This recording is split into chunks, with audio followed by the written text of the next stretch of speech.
আমিরাতের বিভিন্ন অংশে হঠাৎ করেই আবহাওয়ার বিরূপ প্রভাব দেখা দিয়েছে। এরই মধ্যেই আল আইনের আল আমেরা অঞ্চলে শক্তিশালী ঘূর্ণিঝড় আঘাত এনেছে। প্রচণ্ড ঝড়ো বাতাসের কারণে অনেক ভারী জিনিসপত্র খেলনার মতো উড়তে দেখা যায়। সেই সঙ্গে দুবাইতে শিলাবৃষ্টি এবং শারজাসহ বেশ কিছু এলাকায় বৃষ্টির খবর পাওয়া গেছে।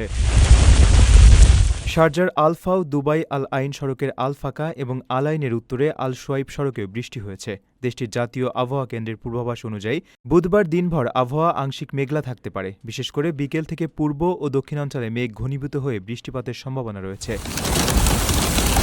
এছাড়া বৃহস্পতিবার সকালের দিকে পশ্চিম উপকূলীয় এলাকায় আর্দ্রতা বাড়ার পাশাপাশি হালকা কুয়াশাও পড়তে পারে। বাতাসের গতিবেগ ঘণ্টায় 10 থেকে 25 কিলোমিটার থাকলেও কখনো কখনো তা 45 কিলোমিটার পর্যন্ত পৌঁছাতে পারে। এর ফলে ধূলিঝড়েরও শঙ্কা রয়েছে। বৃষ্টি ও ঝড়ো হওয়া থাকলেও দেশটিতে তীব্র গরম অব্যাহত থাকবে। পূর্বাভাস অনুযায়ী লিওয়াতে তাপমাত্রা 48 ডিগ্রি, আবুধাবিতে 47 ডিগ্রি, আল আইনে 46 ডিগ্রি, শারজায় 44 ডিগ্রি এবং দুবাইতে 43 ডিগ্রি পর্যন্ত পৌঁছাতে পারে। তবে আরব উপসাগর ও ওমান সাগর বেশ শান্ত থাকবে বলে আবহাওয়া অধিদপ্তর নিশ্চিত করেছে। ওমানের সেরা রেট দিচ্ছে বাংলাদেশি প্রতিষ্ঠান গালফ এক্সচেঞ্জ। প্রিয়জনকে টাকা পাঠাতে আজই আসুন আমাদের যে কোনো ব্রাঞ্চে অথবা কল করুন স্ক্রিনে দেয়া নাম্বারে। গালফ এক্সচেঞ্জ, বাংলাদেশিদের প্রিয় এক্সচেঞ্জ।